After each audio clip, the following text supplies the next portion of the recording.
Thank you, Councilor Heening. Chair. All right, I see that it is after 7 o'clock. July Plan Advisory Committee meeting in town of St. Andrews. Call to order. The record of attendance shows that we have everyone with us. Councilor Heening attending by Zoom. All others being present. Table here in the arena. We have an agenda before us this evening, which you have received a copy of. I'm going to look for a motion. Agenda approved. Okay, Ms. Stewart.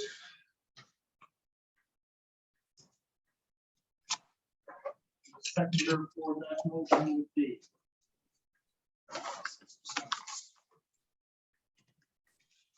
All those in favor of adopting the agenda as presented, signify by saying aye. Aye. Contrary any. Are there any declarations or conflicts of interest in matters? Nope. Okay, we have two sets of minutes before us. The regular meeting of June 15th is the first one. I'm going to look for a motion to approve those as presented, unless somebody has any errors or omissions they wish to put note of this time. Mr. Cross. Seconder. Okay.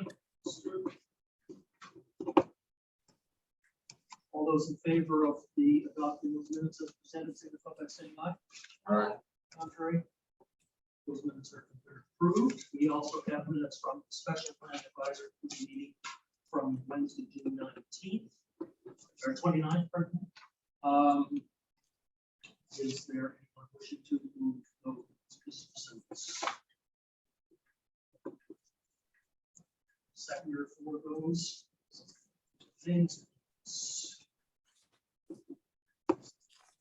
Raise the question. All those in favor of adopting those minutes as presented, signify by saying aye. Aye. Contrary? Right. Okay, that brings us to our agenda items for this evening. The first of which is a zoning application to obtain views of the Planning Advisory Committee on Amendment MB 2006, that's Plan MB 2001, Amendment Z 2202 to zoning bylaws Z 2201, 302 Mowat Drive, PID 01325521 Thomas House appropriate, and the recommended motion is there for you. Now,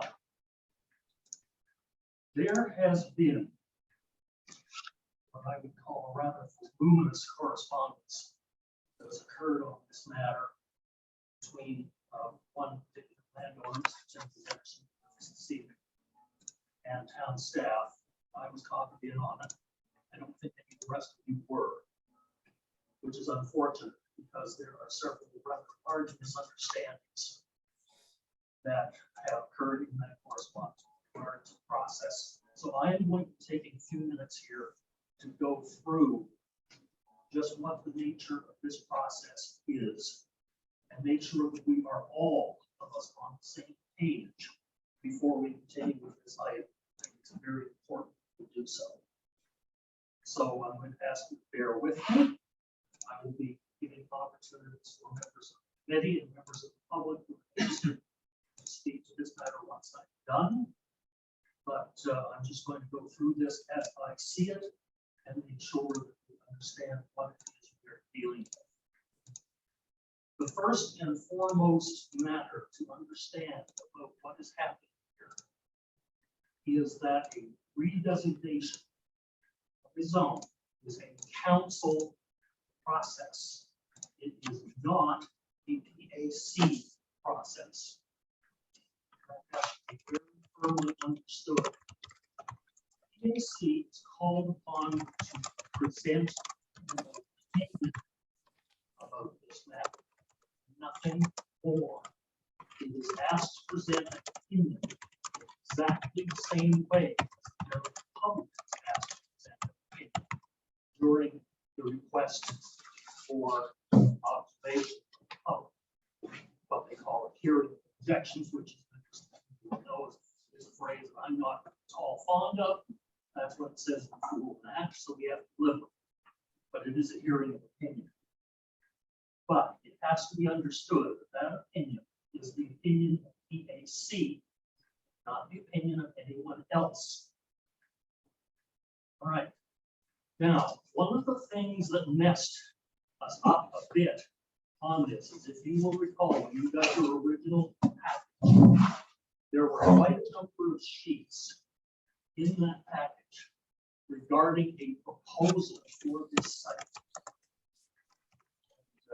As the correspondence went back and forth with Mr. Henderson, town staff, I felt it was time to have a bit of a conversation. So I phoned Mr. Knopper, had a conversation, and one of the questions I asked is, why is this material being included? Because at this juncture, that proposal has no validity as far as PAC is concerned. We have no handle on it. Nobody has applied for a building permit. Nobody has done anything which would call that project into our realm. What we are being asked to do here is to answer the question, is this particular parcel of land or designation change from commercial to multiple residential type 2? And that's it. It's the parcel of land. It's not the proposal about which we know nothing. And something has been suggested. If the parcel were to be rezoned, if the proposal was made, it might be that proposal, it might be a variation on that proposal, or it might be some other proposal from somebody else altogether. We have no way to know. So I requested Mr. Knopper to reissue the agenda out of those pages.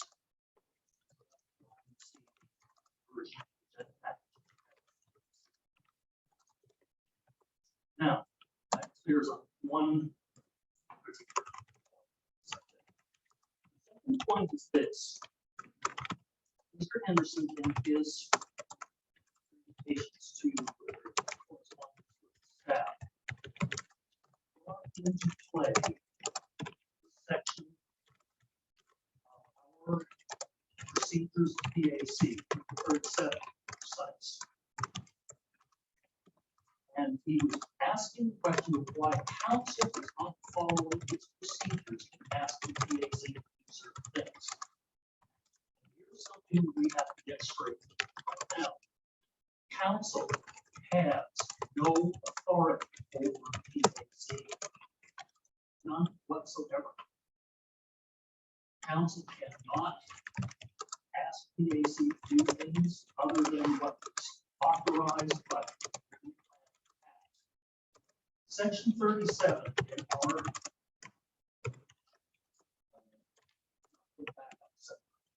there are only two avenues of recourse to council in regards to PAC, according to the plan. First of all, is to set up a PAC in the first place. Council has two choices. Either it can use the services of the Regional Planning Commission, or ask to establish a local planning advisory. This council decided to go with the Regional Planning Authority. This council, when it came into function, decided that it wanted to have a local.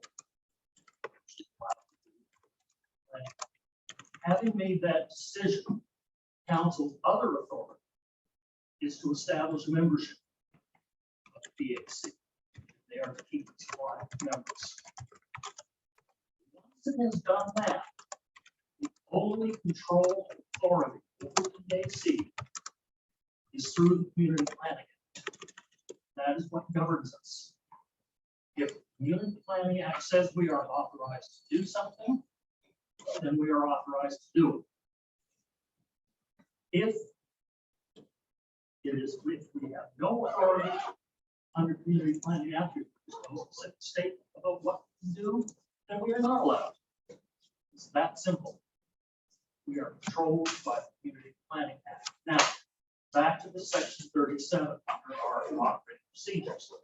Now, by the way, these operating procedures for PAC is a document that we have under our control, which we authorize, which we pass. You may remember that our very first meeting of October 21st, 2021, we authorized this document. And we've made a few changes in it. Unfortunately, there was one change that should have been made, so I didn't catch. I probably should have, but there you go. But here's what section 37 says as it stands now. Not less than 15 business days prior to a regular or special meeting at which an application considered the committee shall endeavor to issue a written notice to all property owners who have interest in any property located within 100 meters of the boundaries of the property, which is the subject of an application for a municipal plan amendment, rezoning, similar or secondary discretionary use approval, or any variance pursuant to the Community Planning Act. Such polling conducted outside the town that may extend beyond 100 meters distance to include not less than 12 surrounding properties. Such notice shall describe the land that is the subject of the application, proposed use or variance requested, and shall advise recipients of their right to make presentations to the committee respecting the application. Now, unless I'm missing something, and I've looked, to me, this extends the authority of the planning advisory committee far beyond the dictates of the community planning. The only statement about polling activity in the Planning Act is for when there is a variance. And the reason for that, as far as I'm concerned, is the fact that in that particular case, the planning advisory committee is making actual decision, which will affect people. Now, I'm going to go right over to the relevant part of the Community Planning Act, section 56. Variance. It says, if requested, permit proposed use or variance under section 5, the advisory committee and regional service commission or development officer may give notice to owners of land, neighborhood of the land, in respect of which the request is received. Describing the land, describing the proposed variance requested, giving the right to make representation to the advisory committee, regional service commission or development officer in connection with the request at any time set up notice. So I will say again, as it is written, this section 37 is beyond the scope allowed by the Community Planning Act. So I'm just going to tell you right now that under new business this evening, I am going to be making a notice that I will expect to hear at next month's regular meeting a motion to either rescind or rewrite this section 37, bring it into line with the Community Planning Act. Unless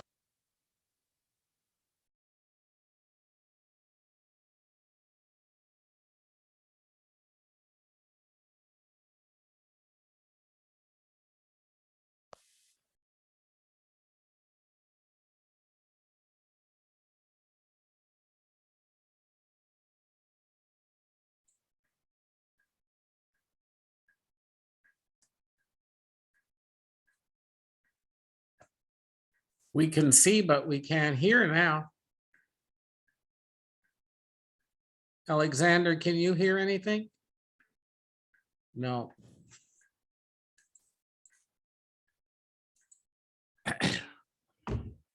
Nope.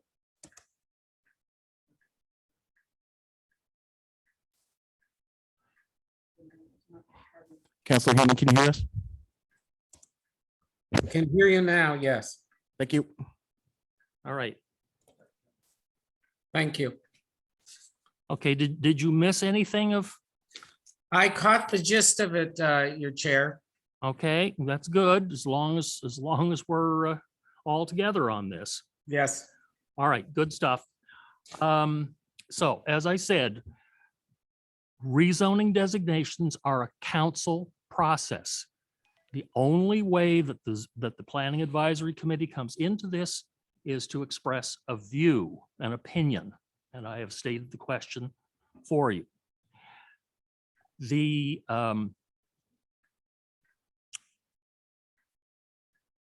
expression of an opinion does not mean that PAC is acting as a gatekeeper or a denier or a decision maker on this matter. We do not say to council by giving an opinion, yes, you may proceed with this designation, or no, you may not. It's simply our opinion, period. Now, I do believe that I have said everything I need to say on this matter, so I'm going to turn to the members of my committee here and ask if there are any comments or questions regarding anything that I've said at this point. All right, good. Now, unusual situation, and I know we try to get everybody and make sure that everybody understands what's going on here, so I'm going to turn to members of the public who are here, whether they have anything they need to ask or comment about what I have just said. Mr. Henderson. Yes, please. I'd like you to come to the microphone. Thanks for the opportunity to be able to speak. Mr. Henderson, please let me know if the green light is on your microphone. Green light's on. Thank you. As you're aware, I used to be and you were chair of PAC. Yes. Bill, you were on PAC. We did pollings. The last polling I did was 35 people polled for the Anchor Landing development, or 35 actual letters on the and there was a full-blown edicts following the Community Planning Act and the town rules to do that. So I hate to correct you, Chair, but definitely we have done polling. We did many polls. I can give you examples of dozens. So I'll leave that at that, but I would like to make a statement. But that's fine. But where is your authority? Where is my authority? Yes. Well, the authority for the, well, to give an example, where's the authority for Moncton, St. John, Bathurst, Woodstock? Everyone's doing this. Everyone does it. Everyone does that. BAC told, and they follow the avenues available to them to do that. Fine, if you say so, but No, it's well, that's fine. But I want the authority. okay. Well, I just want transparency. And the Yeah, well, opportunity that's for fine. engagement to be But fair. I will tell you, Planning Advisory Committee does not look at results of polling. We do not do it for when the town asked for its hearing of objections. We did not look at any of the material arising from that. From the correspondence, I gather that the town wants to do more. We're not going to look at that either. So for a bench here, and talk about later, it's important to hear all about from everybody. That is a variance, Mr. Henderson, which you know perfectly well, and that is where polling is done according to section 56, which I just read out to you. Well, I guess maybe you and I need to agree to disagree. Apparently. On the facts. So, but I will like to just, if I could, go on. Go, please do. Thank you. Then I'd like to talk about concerns over the process being followed for rezoning of 302 Mowat Drive. For the past 3 years, COVID-19 has severely hampered the effectiveness of public engagement and transparency for the municipality and planning advisory committee. Not everyone checks websites or use Facebook, so opportunities and regulations to call for direct engagement with affected parties must be utilized. That is why doing neighborhood polling of those in the vicinity of the rezoning must be done without hesitation. Because it is the PAC's responsibility to know what that being rezoned to be used for. It's their responsibility to know the use, the drainage, the parking, all those things. Because those are the things that fall within the planning act, which you judge and look at for variance. Example is there is a variance required for the project before you just to review. They're looking at a 40-foot setback. Side yard setback, and the regulation is 49.3. That's a 25% variance. Someone should pick up on that. The rezoning process for 302 Mowat Drive has been flawed since it began.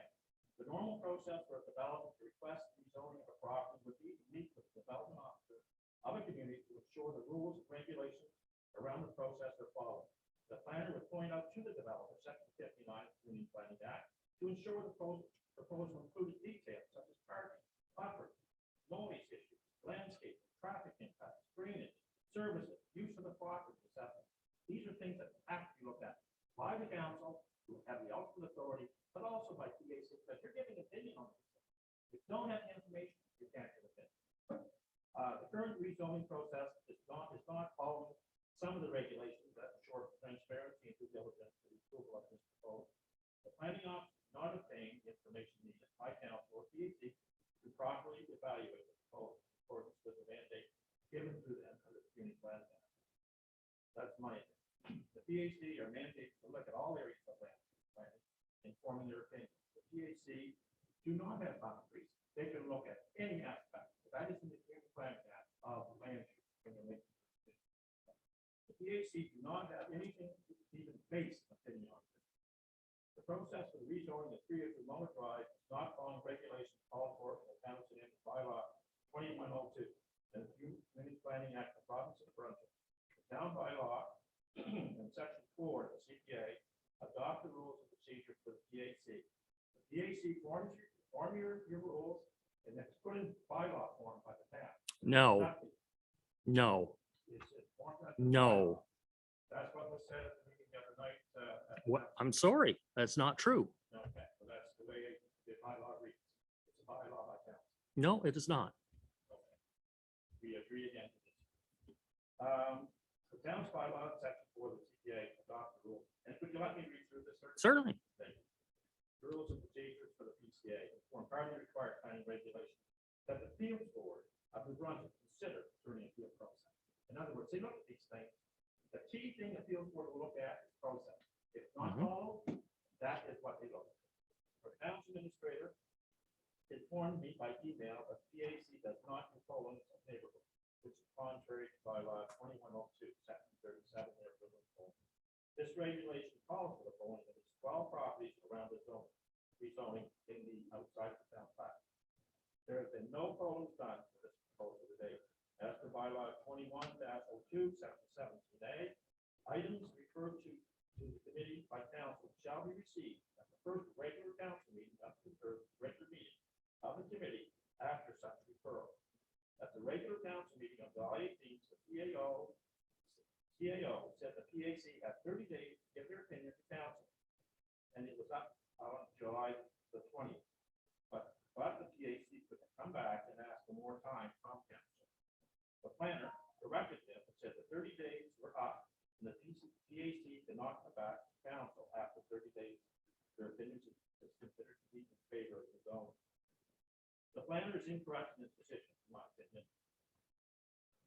As the CPA clearly states in regulation 110.3, the advisory committee, the regional service commission shall be deemed to have approved, failed to give it, seems to have approved, failed to give the views requested by bylaw, section 1, within 30 days request, or within a longer period as the council may decide.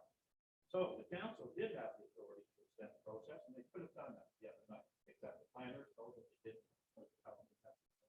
which the CO did. That's a problem.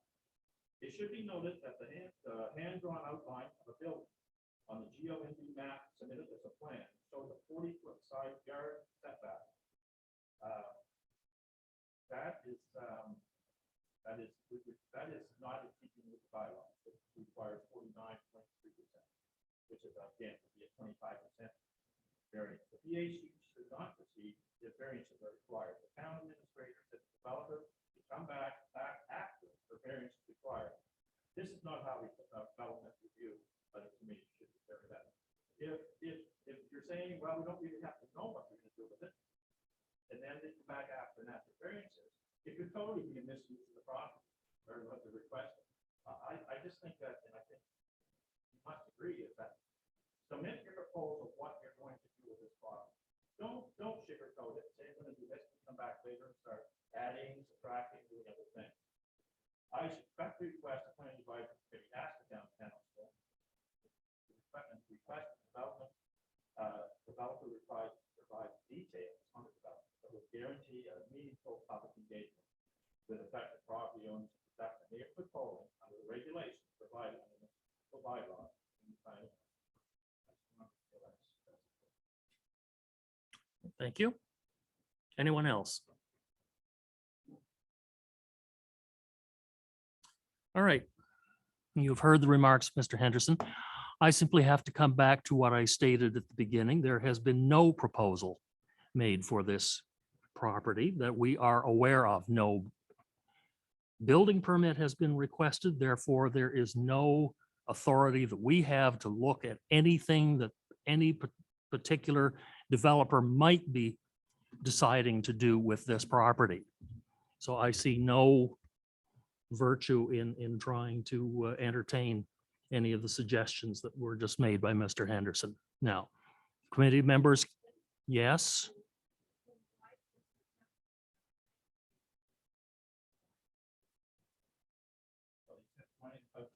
I have no knowledge of anything that council may or may not have said on this matter. None whatever. Well,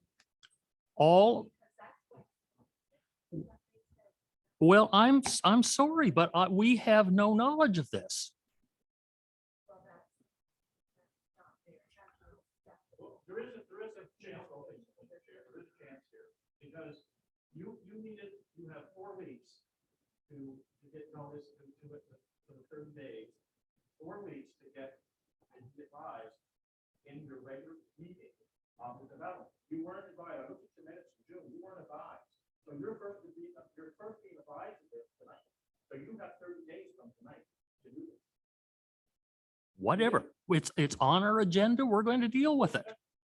But sir, you didn't have on your agenda last month. So why am I supposed to have had it on my agenda last month? Because of the 30 days. Why not do due diligence? Why not Do- in the face of openness do this? Mr. Knopper? Thank you, Mr. Chair. So council actually moved this to first reading for the rezoning on June 20th. All right. They called for a public hearing of objections Yes, and calls to PAC. yes.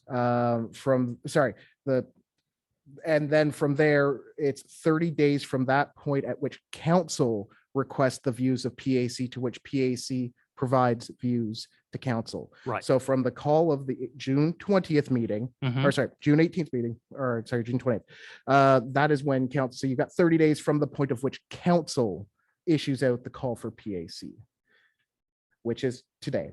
I will also note that at the public hearing of objections, which followed the CPA's processes, was held on July 4th. And then after that, at that meeting, council requested staff to send out a letter to the community, to over 1,500 residents of not just St. Andrews, but Bayside, Chamcook, and Bocabec. And that was sent out on July 6th for further correspondence to received by council for the public hearing of objections by the end of June. So, or by the end of July, July 29th. So that is the process council took within this. They are still following the Community Planning Act, and it is obtained views of PAC as from the point at which council makes the motion. Well, I mean, your section 17 of the rules of operating rules says by writing at the next regular meeting of PAC, it must be notified 4 weeks in advance. That didn't happen. This is the first meeting. Where is there a letter sent at June? No, there was no letter in June 15th. Your meeting was the 20th. This is the first meeting we've had. This is the meeting you're supposed to notify PAC that they have 30 days. By your own rules. You're not following your rules. You have to pay attention to it. Mr. Chair, this is the process that has been followed by council and PAC since PAC's establishment. Absolutely. Since last year? or Yes. since PAC began? Since last year's establishment. Well, Mr. Henderson, you yourself have stated that if you do not think that this procedure is appropriate, you have your recourse to the Provincial Planning and Assessment Appeals Board. So that's as far as I'm going to take this. And as far as I'm concerned, this discussion has ended.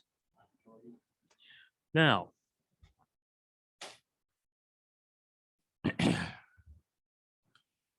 so in our agenda item committee, we have a request to obtain the views of the Planning Advisory Committee on the noted amendment for this property, 302 and 310 Mowat Drive.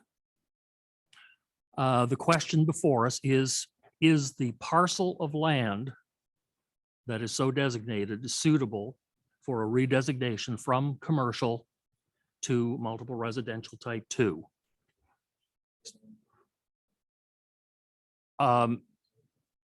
Mr. Gopin, do you have anything to comment on this? I do have a presentation, Mr. Chair, if you'd like. I would concur with everything you've said and your understanding of the Community Planning Act. Council had the option to extend their request for views and they did not do so. So here we are. Again, if you wish me to present, I'm happy to. If you feel like you have all the information you need, Does the committee wish? that's fine. Does the committee wish to hear the presentation of Mr. Gopin? Yes? Okay. Proceed, Mr. Gopin. All right, I will share my screen. Mr. Knopper, is there any way we can have a little bit more volume on Mr. Gopin? It seems to be just a little faint. Mr. Gopin, can you say something? Testing, testing. There we go. Good. Thank you. All right. Let's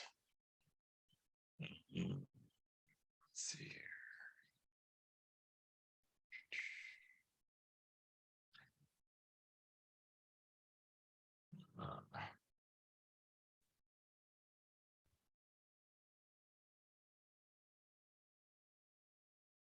Every single taskbar I have has conveniently covered the go-to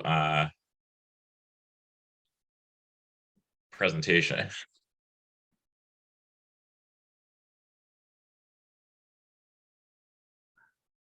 There we go. Okay. So the views of PAC have been requested on Municipal Plan Amendment 20-07 and Zoning Bylaw Amendment Z22-02. These are in relation to, actually don't have the PID in front of me. I'm pretty sure we all know which property we're talking about at this point. It's where the Blue Moon Motel used to be. You can see it there. It's currently zoned tourist commercial. It's a 2-acre, at this point it's cleared, vacant lot. As I mentioned, former site of the Blue Moon Motel. The applicant is requesting a rezoning to the multiple residential 2 zone, high density multiple residential. The property is currently zoned tourist commercial. Because this is a commercial designation and MR2 is a residential designation under the municipal plan, that's what's requiring the municipal plan amendment as well. So focusing on the different zones and what they do allow, the tourist commercial zone allows one or more of the following main uses: artist studio, art gallery, hotel, motel, inn, or hostel. And that's the sort of typical use you find in the zone. So the Algonquin would be in the tourist commercial zone. Europa in Kingsbury Arms now is in the zone as well. Short-term rental, bed and breakfast, restaurant or dining room, souvenir gift shop, touring, guiding, or outfitting service. And then there's the option to have a licensed premises within a restaurant. The MR2 zone allows one of the following main uses: row house dwellings, apartment dwellings, senior citizens housing, a residential care facility, condominium, and the following uses may be included within those buildings: medical offices or clinics, personal service shops, retail store, amenity uses, and food service for residents and guests. And the only current property that is actually MR2 in use is Anchor's Landing, which is adjacent to the property in question. So that's I suppose that's the typical use for that property, since that's, or that zone, since that's the only one that's going on. Now, it's important to look at municipal plan policies beyond what the map says. And one is that council shall support an efficient and sustainable land use and development patterns, mix of uses, densities that support pedestrian movement, and that improve energy efficiency where feasible and appropriate. From my understanding, it is proposed that there would be 42 new units. This is in relation to an apartment building. And it's an already serviced area as the motel was there. There's sewer and water. It's not right downtown. arguably that would be too much density for right downtown. But it is still within walking and cycling distance of amenities. Another policy deals with council providing an economic climate conducive to investment and the growth of year-round employment opportunities, while protecting and enhancing the quality of life at St. Andrews. I think everybody's fairly aware of the current housing situation in town and the impacts that that's having on businesses and institutions. And finally, a policy relating specifically to housing, to understand the needs of the development of housing to meet the needs of senior students and other special needs populations. And it would be expected that rental units would serve a lot of demographics that are in especially severe need of housing in town at this time. So yeah, there's a great need for housing in town at this point. We've done a lot of research on this. You've heard me before PAC, before council, maybe in other forums talking about research that we know there's just not enough rental units in the community. And recently we've done this research that tells us there's a 2.5% vacancy rate, which is very low. And when you realize that that translates to only 2 units, that's incredibly low, and shows the dire need for more rental units in town. I mentioned the energy efficiency of having a dense residential use in town, and MR2 is designed for such a use. The person who has applied, they have done such developments before. They're the same developer who did Anchor's Landing. They did the Beacon in St. Stephen, so they do have experience with these types of projects. And from my conversations with them, they do have a desire to keep to have larger units, which are particularly needed in town. It's a lot easier to find a bachelor than a 2 or 3 bedroom apartment. And it's always complicated when you get into what affordable is, but that has been a desire expressed, and from the design, especially compared to other recent developments in town, this certainly, from what I've seen, it does seem like it would be more affordable than other new developments currently underway. One of the recommendations to council, pretty much with any rezoning, is to have a development agreement that covers timelines, stormwater management, servicing, landscaping, securities, other matters as needed. It can deal with design. They can be pretty wide-reaching. Council has experience with development agreements. They've entered into them with 2 developers recently. So it's nothing new for council. And that's what we've advised is, make sure that if you're going to allow this rezoning, make sure that the development is really going to meet the needs of the community without negatively impacting neighbors in a way that would be outside the norm of the zone. And in that, it's definitely worthwhile thinking about the uses that are allowed there now in the tourist commercial zone. There could be a 42-room hotel that goes in there tomorrow as of right. So I think that's a very important thing to consider, not just what it's going to, but what is allowed there currently. And I will leave it there. Thank you, Mr. Gopin. Any questions from members of the committee? Mr. Gopin? I just have one other, Alexander, right beside the Anchor's Landing, there's another MR2 property to the right of it on our map, or is that all one property? Was it all one property at one time? I don't know, but I mean, just the brown designation extends over quite a way. Paul, see what I mean? Yeah, I think at the time of that rezoning, it was before I was working with the Service Commission with St. Andrews. So I don't know all the details, but I think that was one property that the town owned and was put out to RFP. And I don't know the exact details, but it was subdivided after it was rezoned. I think that's the case. And I know the town currently owns the southern part of it and did put out an RFP for that. Mr. Knopper? So through you, Mr. Chair, the MR2 property that is adjacent to Anchor's Landing is owned by the town, was put out to RFP in late 2021 and are working with a proponent on that. Okay. as we look at it this I process. just wanted, I was wondering, you can't really see the line with the. They are two separate properties. Okay. All right. So there's just another MR2. Okay, anything further?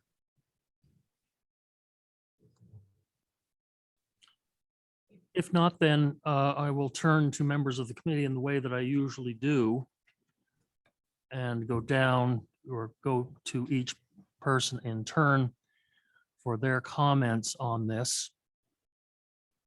Mr. Ingles.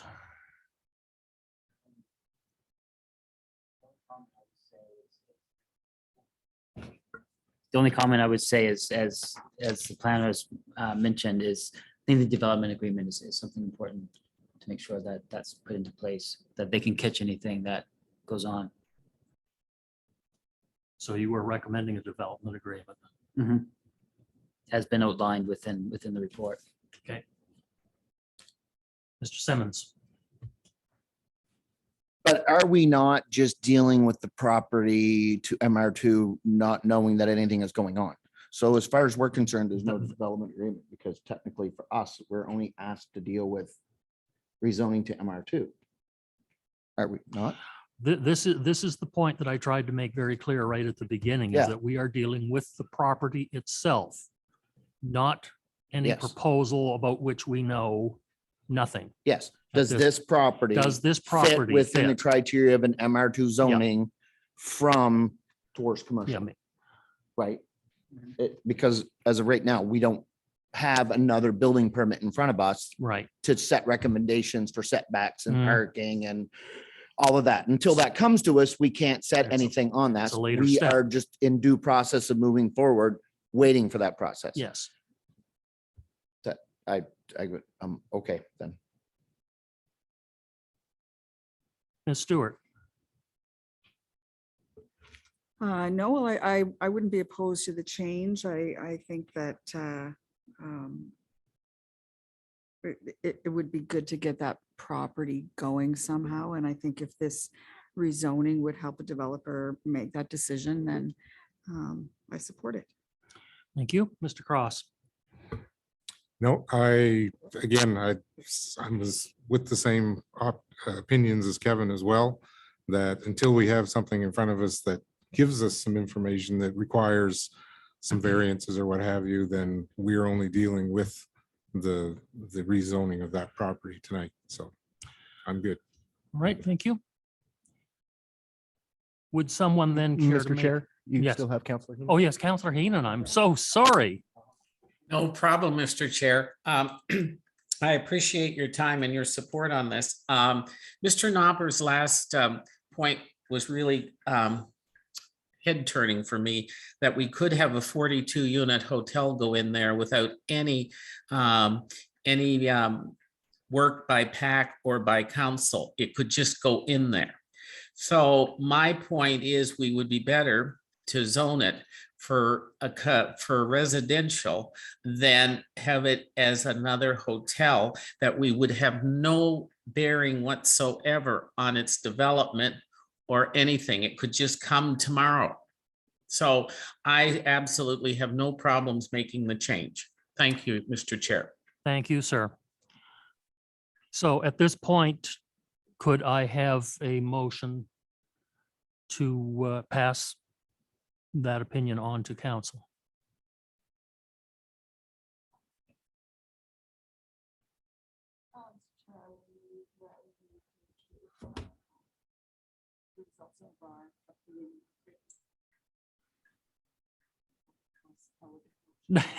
It'll work. It'll work. I'll restate. Seconder? Thank you, Mr. Simmons. So what we are going to do then is to send to council our opinion that the redesignation of this particular parcel of land should indeed be taken to a multiple residential type 2. And we could include, I think, in that Mr. Ingles' statement that any proposal should probably be accompanied by a development agreement, just to ensure that everything works out for the best. All right.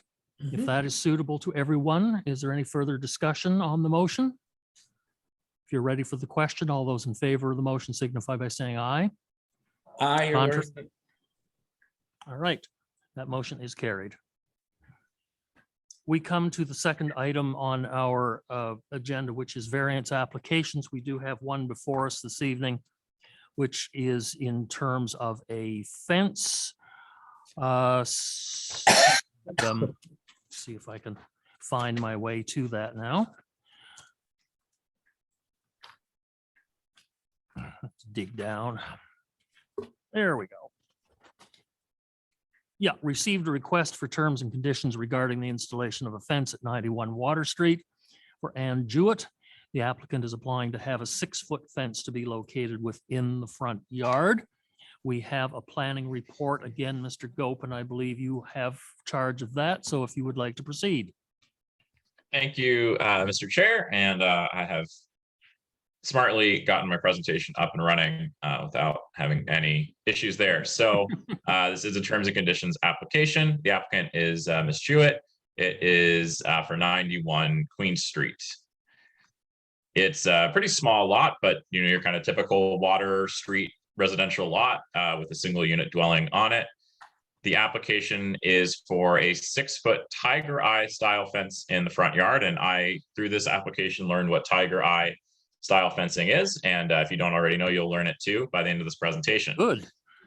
Section 3.213 of the zoning bylaw requires conditions for fences over 3.3 feet. And since 6 feet is taller than 3.3 feet, we're looking at terms and conditions.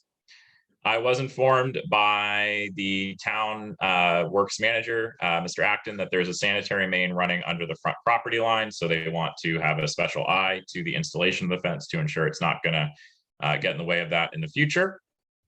And this is the property in question. You can see the Water Street side over here. And it's a bit of an older photo. You can't see what is in this green space now. It's the Elizabeth Street Pocket Park. And I have to give kudos to Mr. Acton on the design of that because it's a lovely little park. And the applicant does live next to it. She already has some fencing up here. It's very similar style for some privacy. And she's looking for a little bit more privacy in the front yard, as well as the ever-present St. Andrews issue of protecting your garden for deer. Site plan. This is actually a little bit more helpful because the fencing structure you can see in this case, which whether it was a fence or not in the first place, we're obviously replacing it with a fence, which needs terms and conditions. So that's where it would go. I discussed the applicant, it would replace that installation. This is a tiger eye style fence. So it's a pretty typical traditional style wrought iron fence. And when looking at terms and conditions, the intent of the zoning bylaw policy is to have reasonable transparency. If we go back to the slide here, Ms. Jewett has a lovely garden. And one of the lovely things about St. Andrews, assuming the deer don't get to your gardens, is that you can walk down the street and you can see people's gardens. So that's, you don't want kind of a fortress going up in town. So that's the transparency. This is in the town plat. It's not quite in the historic business district, but it's adjacent to it. And so aesthetics are important. So in this case, it was great to get an application that had already specified this style of fencing because it meets those criteria, in my opinion. It is important the sewer main be avoided. So there's a condition relating to that. We did not, as far as I know, I didn't hear anything from neighbors within 100 meters. It's possible Mr. Knopper did and didn't pass it on, but my guess is we did not hear anything. Mr. Knopper is shaking his head. Great. Okay. We did hear from Mr. Acton, as I said. So the conditions that are recommended are that the location of the fence shall be approved by the town to ensure proper access to the sewer main. I believe the sewer main runs under the property line, and where that fence is currently is more than a meter back from the property line. So I don't think it'll be an issue, but just to be sure, that someone from Townworks would like to be there at the time it's installed. The fence shall be properly maintained, shall not be permitted to become a hazard to the safety of the public or become dilapidated. And finally, the fence shall be made of wrought iron and be in the tiger eye style as shown in the attached photo. I believe in your agenda, there's an additional condition relating to no fence in the residential commercial zone being electrified or barbed wire. That comes from the zoning bylaw. And it's something that is the case. We do include this in recommendations sometimes with fences. It's redundant. I didn't include it this time. It could be included. It's redundant, so it doesn't hurt to have it, but it doesn't really do anything more. So I don't have it here. It's in the agenda. Okay, yes. And so I don't really think it's consequential either way, whether you include it or not. Just a reminder, it's not a variance that can be turned down. So there can be a motion to approve the recommended conditions or motion to amend those conditions. And if PAC feels like this should not be going ahead at all, the conditions would have to be the cause of that, not an actual rejection. So just a Right. reminder on how that works. Yep. And with that, I will turn it back over to you, Mr. Chair. Thank you. Does anyone have any questions for the planner? Mr. Gopin, so it will be identical to page 6 that they represented. So the black deer fencing, they have it Yeah. now. That is the only fencing they'll be. That's where they'll be putting the fencing up, right? Yes, that is what the applicant has told me, yes. Okay, I was just They will confused when be- you, Yeah. the they'll blue remove lines, that. I thought it was following No, the the blue blue lines lines. originally. No, those are the property lines. So it will Okay. be, you can see from the picture that and the applicant is here and she might explain further, but from what she told me, it would replace that fence. So it would be right on the edge of the mulched area, which you can see is quite a bit back from the property line itself. Yeah, I assume it's just matching the fence in the backyard, which looks great. Yeah. Yeah, okay. Okay. Anything further from the committee? Do we have the applicant with us? Nope. She's in attendance online. Oh, it's Let's see. online.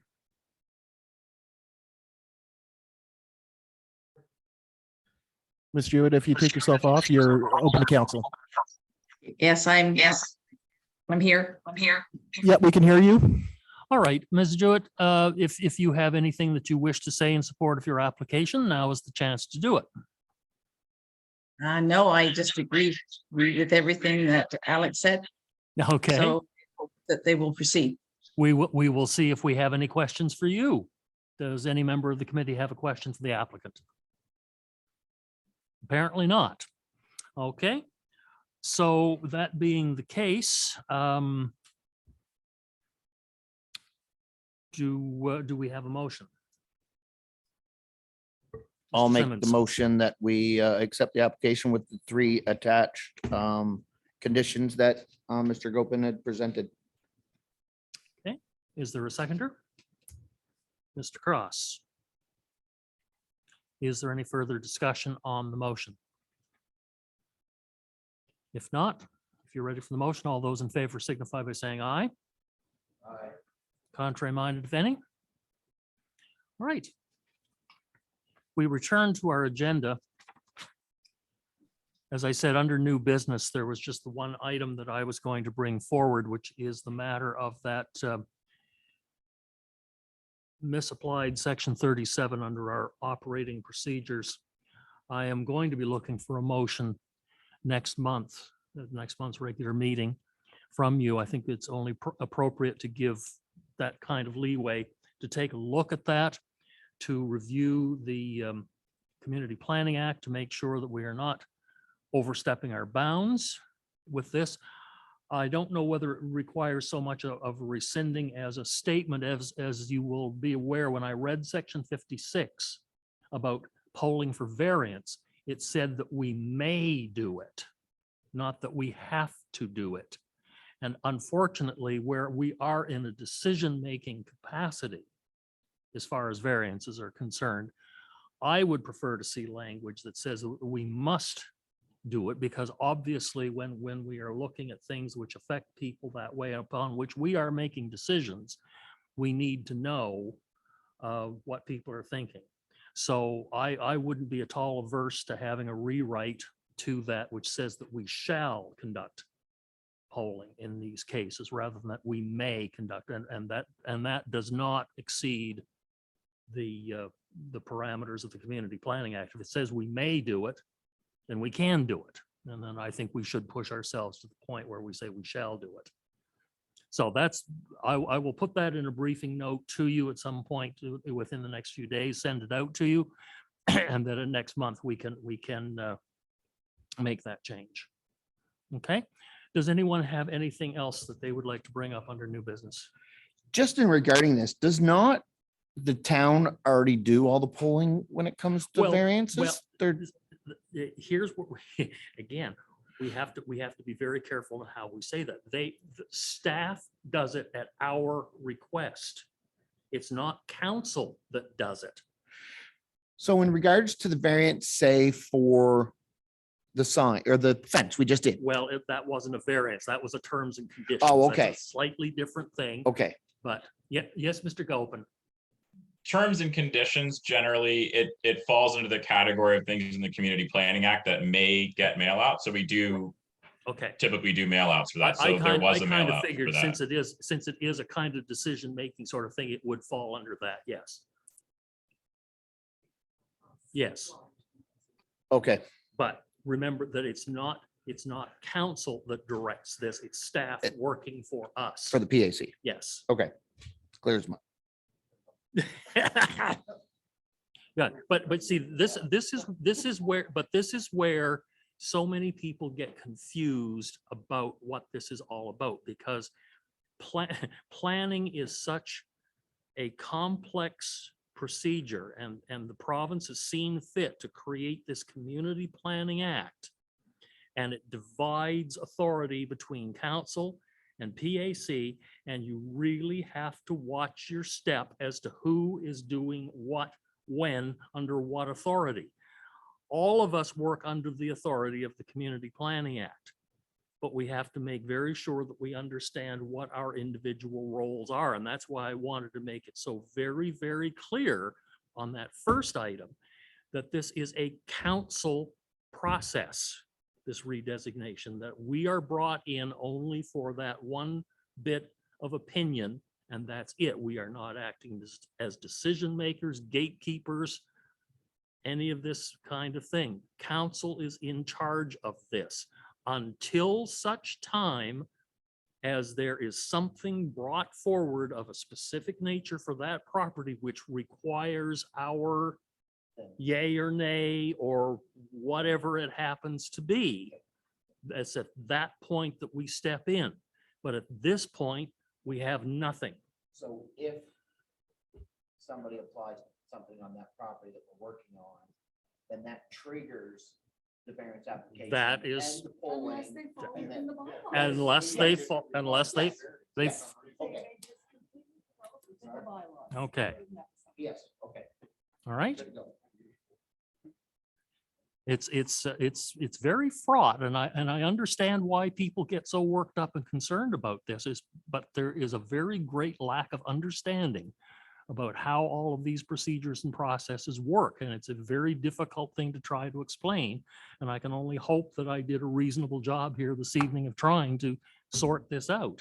I believe the analogy that we are being asked for our opinion, just like the citizens Yeah. are being asked for theirs at a hearing. Well, I mean, it's no different. Yeah, exactly. It's So no that was different. great, Okay.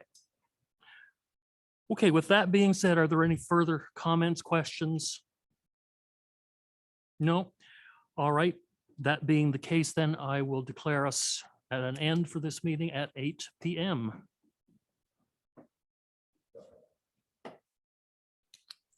Thank you, Mr. Chair.